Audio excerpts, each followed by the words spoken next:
trouvez-vous justement en ce moment ?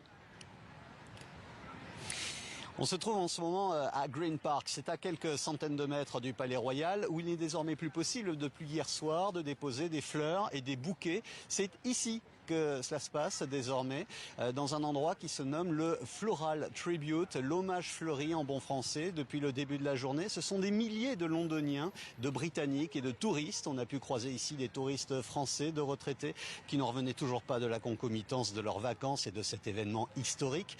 Donc ici, on dépose ces fleurs et on se recueille dans un silence général.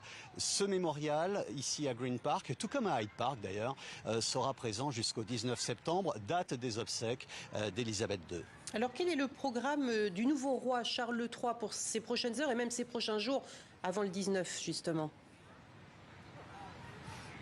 Alors aujourd'hui, il va tout d'abord rencontrer le secrétaire général du Commonwealth. D'autres rencontres d'ordre protocolaire vont s'enchaîner jusqu'à demain où il entamera cette tournée dans les 3 autres nations du Royaume-Uni. Cela commencera par l'Écosse, où il assistera en milieu de journée à un office en la cathédrale Saint-Gilles d'Édimbourg en présence du cercueil d'Élisabeth II.